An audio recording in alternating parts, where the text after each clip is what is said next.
privilégio muito grande estar aqui e uma responsabilidade também muito grande, né? Esse púlpito aqui que tem como nosso presidente, o nosso pastor Valdemir, que está sempre trazendo mensagens muito edificantes e alimentando muito bem, né, o seu rebanho aqui em Parque São Basílio. Bom, o tema do nosso culto, tem um pastor que às vezes eu acompanho ele pela internet, e ele começa falando o tema de uma forma assim diferente. O tema do culto, e aí ele chama a igreja e a igreja participa. Eu acho interessante porque a igreja já fica esperando, né, ele falar, e a igreja participa e chama, desperta a igreja para aquilo que vai ser pregado, né, anunciado, a mensagem de Cristo. Eu não vou aqui imitar o pastor, obviamente, né, não vou plagiar, mas eu também criei a minha forma diferente, um pouco discreta, de anunciar a mensagem do culto.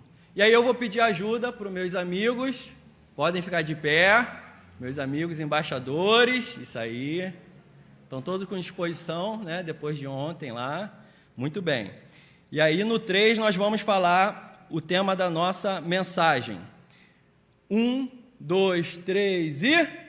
Somos livres em Cristo! Uhá! Muito bom, muito obrigado, muito obrigado. Somos livres em Cristo, esse é o tema da nossa mensagem. E o objetivo dessa mensagem é responder 3 perguntas que surgem sobre esse tema. Somos livres em Cristo. E para a igreja também não ficar na vontade também de repetir junto, de falar junto, eu vou pedir que a igreja repita então comigo essas 3 perguntas, né, que podemos fazer, que surgem a respeito desse tema. A primeira pergunta é: somos livres do quê? Do que somos livres? Por que somos livres em Cristo? E para que somos livres? Então, do que, por quê e para quê? Vamos repetir juntos? Do que, por quê e para quê? Teve gente que falou errado aí, hein? Falou para quê primeiro. Do que, por quê e para quê? Do que, por quê e para quê somos livres em Cristo? O texto base para essa mensagem está em Gálatas 5, 1, do versículo 1 ao versículo 6, já está projetado ali, então vamos ler todos juntos. Foi para a liberdade que Cristo nos libertou, portanto, permaneçam firmes e não se deixem submeter novamente a um jugo de escravidão. Ouçam bem o que eu, Paulo, lhes digo. Caso se deixem circuncidar, Cristo de nada lhes vale. De novo declaro a todo homem que se deixa circuncidar, que está obrigado a cumprir toda a lei. Vocês que procuram ser justificados pela lei, separam-se de Cristo, caíram da graça, pois é mediante o Espírito que nós aguardamos pela fé a justiça que é a nossa esperança. Porque em Cristo Jesus nem circuncisão, nem incircuncisão tem efeito algum, mas sim a fé que atua pelo amor. Amém. Vamos orar? Querido Deus, aqui está a Tua palavra, Senhor.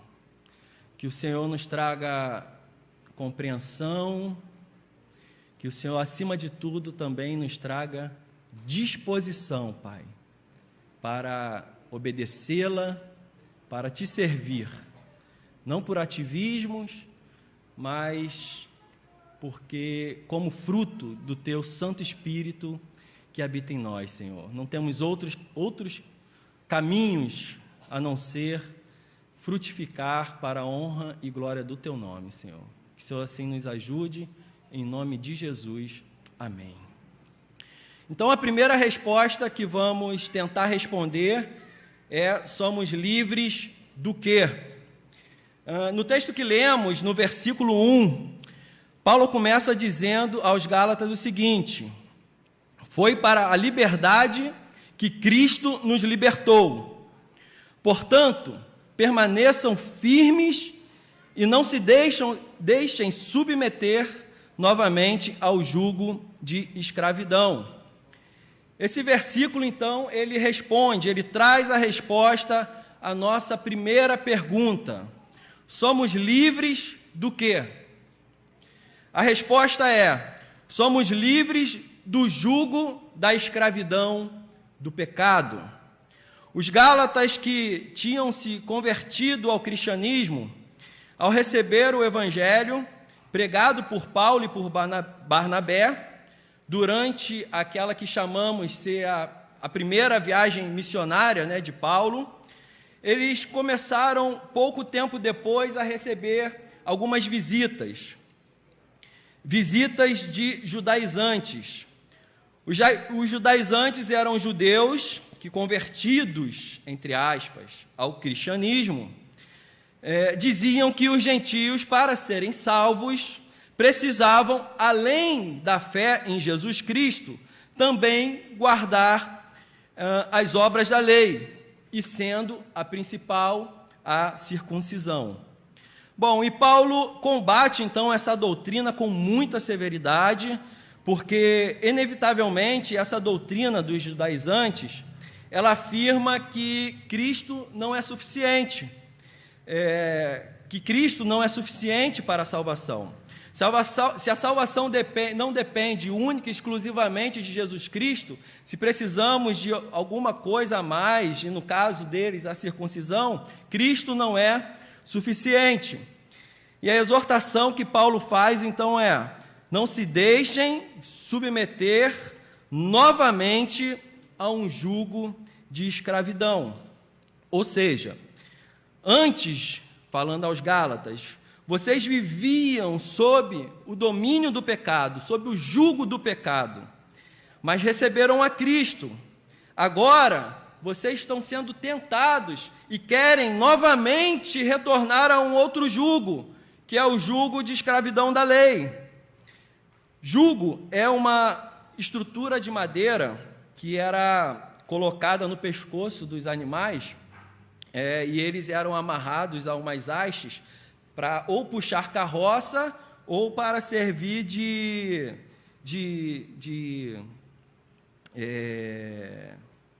para arar a terra, né? Eles eram puxados para arar a terra.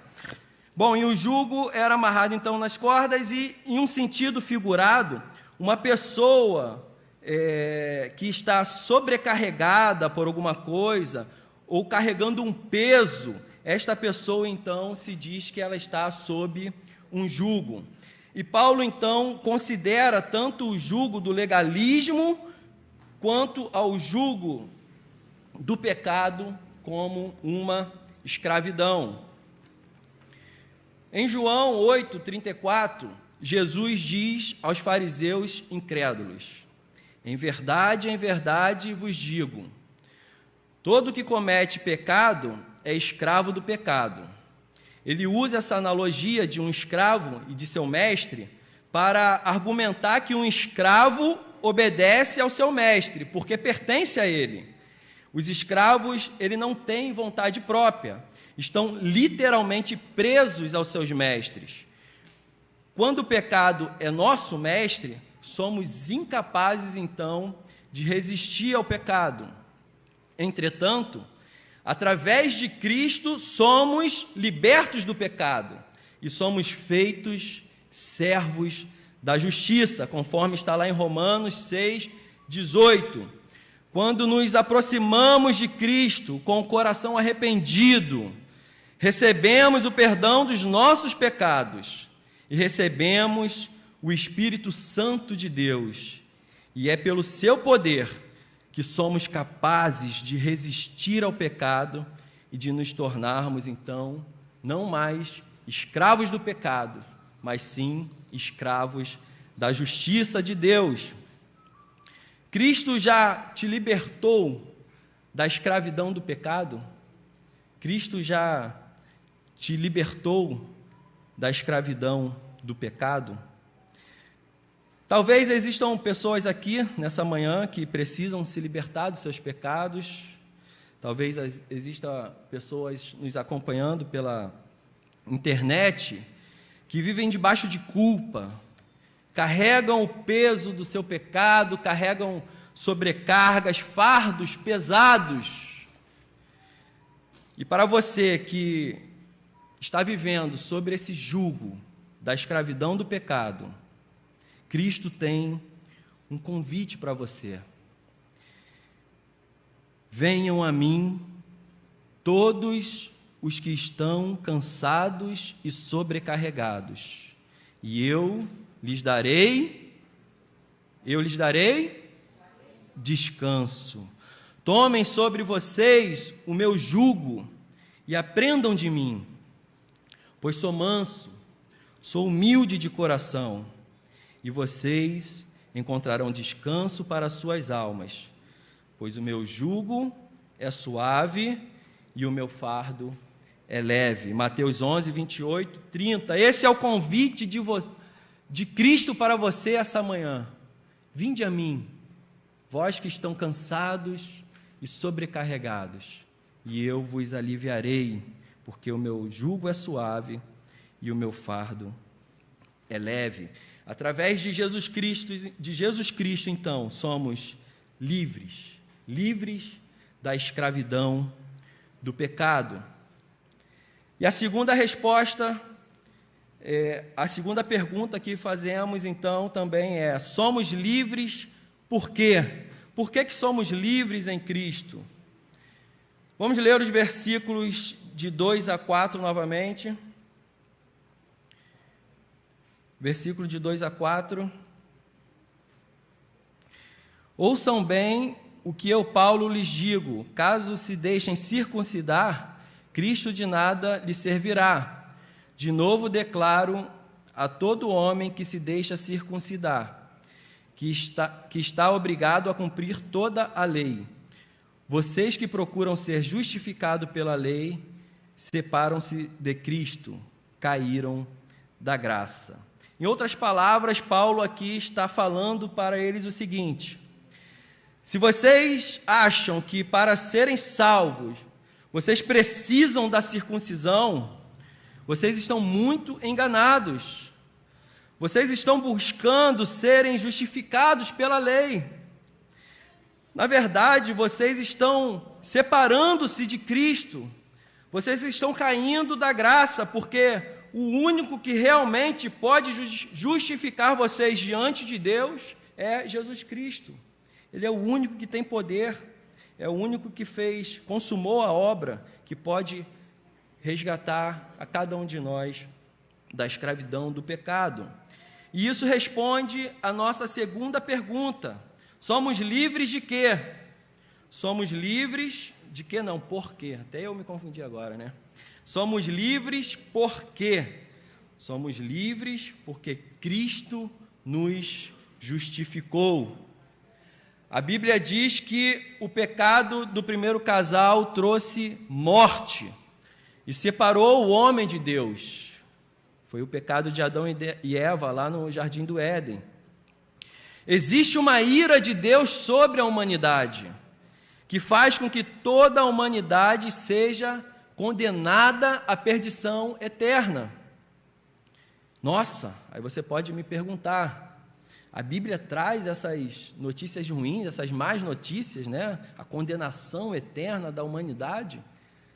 Traz essas notícias, e realmente elas são muito ruins, né? Mas nem só de má notícia viverá o homem. Esse versículo não está na Bíblia não, tá? Foi eu que inventei. Nem só de má notícia viverá o homem. A Bíblia também traz boas notícias. Afinal de contas, nela está o Evangelho de Cristo, que são as boas novas, as boas notícias. Romanos 5,9 diz assim: logo, muito mais agora, sendo justificados pelo seu sangue, seremos por ele salvos da ira.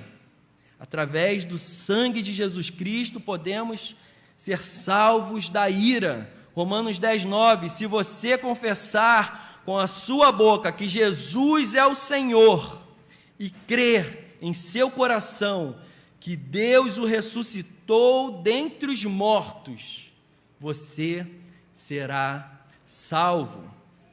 Lucas 19:10, pois o Filho do Homem veio buscar e salvar o que estava perdido.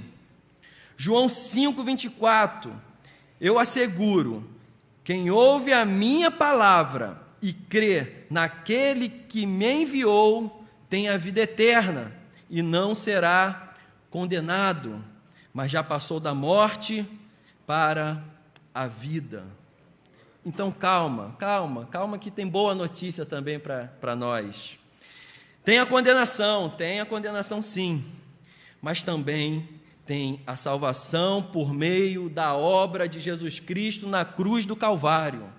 A obra de Cristo foi completa e suficiente. E felizmente, meu irmão, felizmente, essa obra não depende de nós, depende somente dele. Fomos justificados por Cristo, ou seja, por meio da fé em Cristo somos declarados justos. Deus já não nos vê mais como pecadores. Deus olha para Fanny, arrependida, confessa de Jesus Cristo como seu Senhor e Salvador, e já não vê mais pecado na Fanny. Através de Cristo, Deus olha para o Elmar e vê o Elmar não mais como um pecador, mas uma pessoa justificada, que crê e que serve a Cristo como seu único e suficiente Salvador.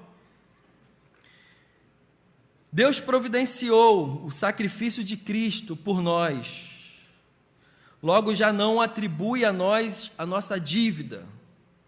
Deus não nos olha mais como nós somos, Ele olha para nós e vê Cristo em nós. Deus passa a olhar-nos através do sangue de Cristo e nos ver como pessoas justas. Graças a Deus pela sua infinita misericórdia. Isso Deus faz sem o merecimento do homem. Isso não é merecimento meu, não é merecimento seu. Não é por causa de uma melhora em seu procedimento, não é por causa de uma boa conduta minha, sua. Isso é feito pela fé em Cristo e por sua morte. Deus justifica imediatamente pela fé aqueles que são unidos a Cristo, unidos por causa do seu sangue. Colossenses 2,14 diz que cancelou a escrita de dívida que consistia em ordenanças e que nos era contrária. Ele a removeu pregando-a na cruz do Calvário. Ele levou as nossas dívidas. Então podemos dizer, somos livres porque Cristo nos justificou. Isso é lindo demais, meus irmãos. Isso é grandioso, isso é motivo de todos os dias, agradecermos a Deus, todos os dias vivermos com os nossos corações alegres e gratos diante de Deus, por tão grande benefício que Ele fez por nós, irmãos. Tão grande benefício, mesmo sendo imerecedores. Você que tem Jesus como seu Senhor e Salvador, você tem vivido aos pés de Cristo? Você tem vivido aos pés do Senhor Jesus Cristo? Você tem sido grato pela sua obra de redenção e salvação por mim e por você? Você tem vivido grato a Deus? Grato porque vivíamos na escuridão do pecado e que agora podemos viver na sua maravilhosa luz. Você tem agradecido a Deus todos os dias por esse benefício que Ele fez e tem feito por nós a cada dia, irmãos? Você que ainda não tem Jesus Cristo como seu Senhor e Salvador, pense nisso com muito carinho. Não deixe essa oportunidade passar, meu querido. Entregue o seu caminho para Jesus Cristo, porque Ele já consumou. Ele já encerrou a obra de salvação e pode te justificar, meu irmão. Ele pode te justificar. Ele pode te declarar justo agora, se você crer verdadeiramente no seu nome. Que obra linda e maravilhosa de Cristo por nós, meus irmãos. Através de Jesus Cristo, somos livres, porque Ele nos justificou. Cristo nos justificou. E essa é a resposta para a nossa segunda pergunta. E a nossa terceira pergunta: somos livres para quê? Vamos recapitular, para a gente não se perder aqui nas nossas perguntas, que até às vezes eu me perco aqui, né? Primeira pergunta: somos livres do quê? Somos livres do jugo da escravidão do pecado. Através de Cristo, somos livres do jugo da condenação, da escravidão do pecado. Somos livres por quê? Somos livres porque Cristo nos justificou. Somos livres porque Cristo nos justificou. E agora entramos na nossa terceira pergunta. Somos livres para quê? Para que somos livres? Para que fomos libertos? Por que Cristo nos libertou? Qual é o objetivo da nossa liberdade em Cristo? Vamos ler o versículo 5 e o versículo 6. Diz assim: pois é mediante o Espírito que nós aguardamos pela fé a justiça, que é a nossa esperança, porque em Cristo Jesus nem circuncisão e nem incircuncisão tem efeito algum, mas sim a fé que atua pelo amor. Esses versículos são um contraste, então, com os versículos anteriores que nós lemos de 1 a 4. É o contraste entre a lei e a fé.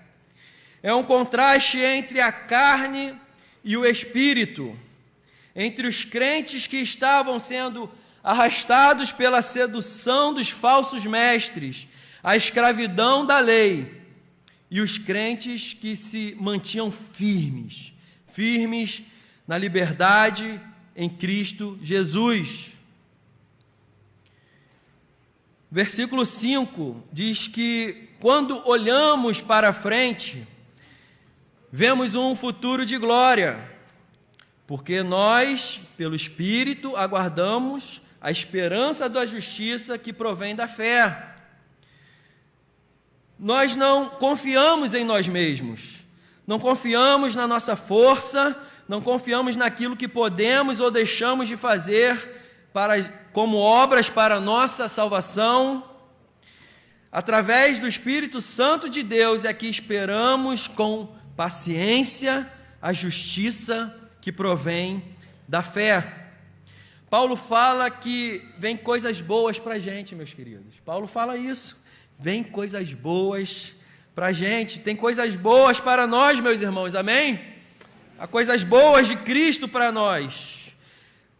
Romanos 8,18 diz: considero que os nossos sofrimentos atuais não podem ser comparados com a glória que nos será revelada no futuro.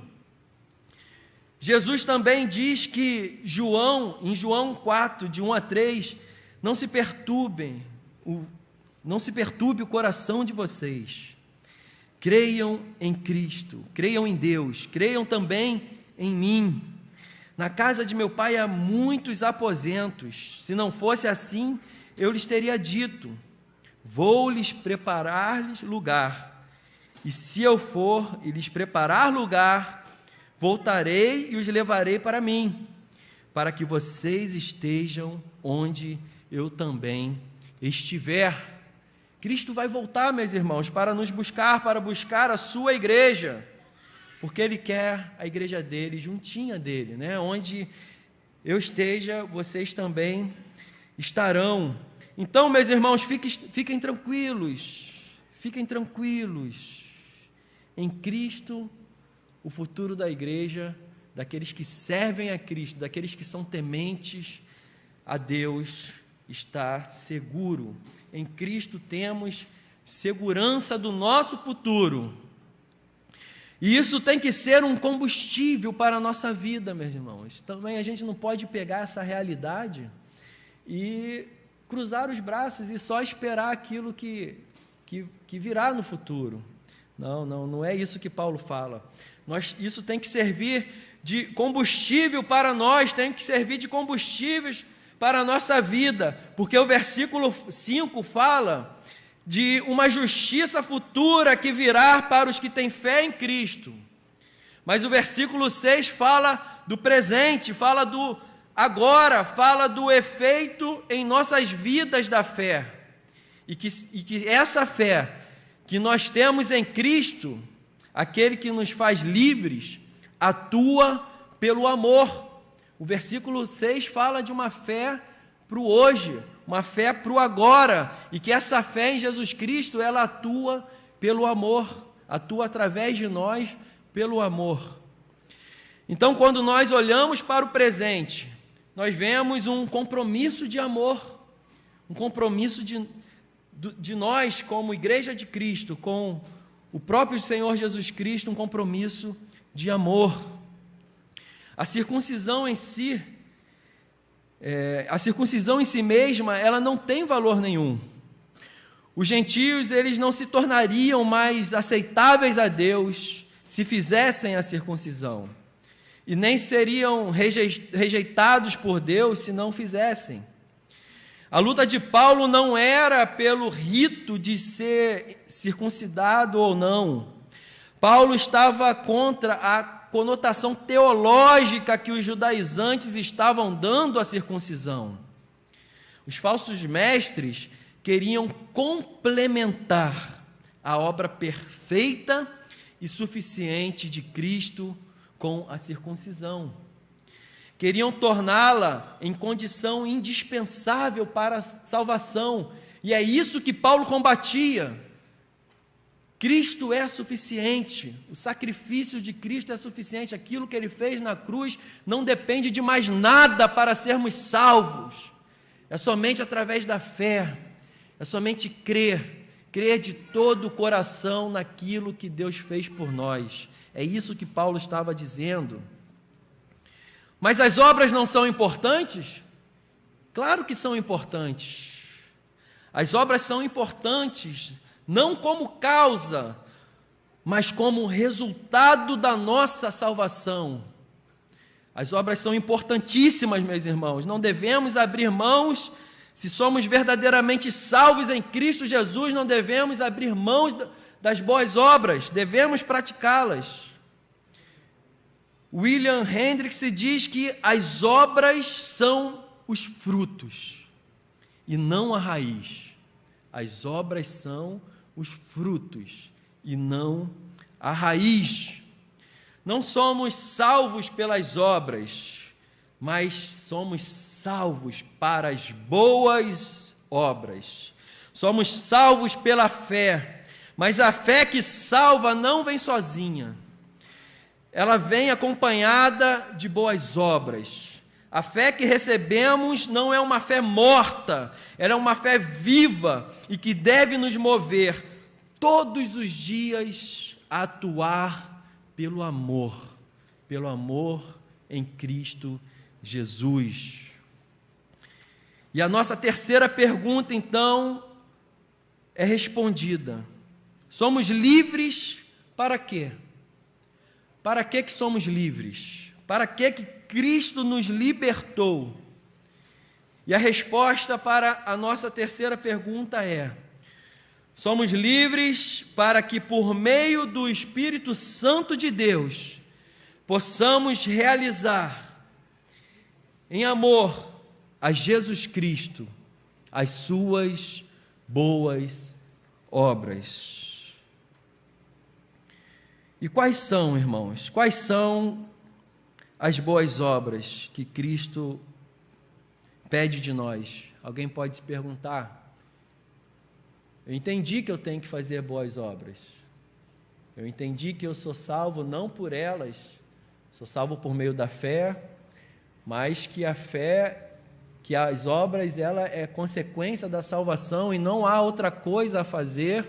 Se somos realmente salvos e temos o Espírito Santo de Deus habitando em nós, não temos outra escolha, outra coisa a fazer, não temos outra saída a não realizarmos as boas obras. E alguém pode perguntar aí que boas obras são essas? O que eu devo realizar como boas obras, né? E nós podemos ler Gálatas 5, 22, 23. Vamos abrir, meus queridos? Vamos abrir esse texto? Gálatas 5, 22 e 23, é um pouquinho depois do texto que a gente leu como base da mensagem. Gálatas 5, 22, 23. Essas são as boas obras que, como verdadeiros cristãos, como servos de Cristo, aqueles que receberam o Espírito Santo de Deus devem praticar. Amém? Vamos ler? 5, 22 e 23. Mas o fruto do Espírito é amor, alegria, paz, paciência, amabilidade, bondade, fidelidade, mansidão e domínio próprio. Contra essas coisas não há lei. Contra essas coisas, meus irmãos, não há lei. Então, o meu desejo é que você chegue em casa hoje, ore ao Senhor, peça a Deus que cada vez mais possa usar a sua vida, usar a minha vida, para que possamos ser movidos, guiados, instruídos por esse Espírito, por o Espírito Santo de Deus, e que Deus tenha misericórdia de nós e nos ajude a ter discernimento da liberdade que temos em Jesus Cristo por meio da fé. Amém, meus queridos? Vamos orar? Senhor, obrigado, Senhor, por esse privilégio de estar aqui e compartilhar a Tua palavra, Senhor.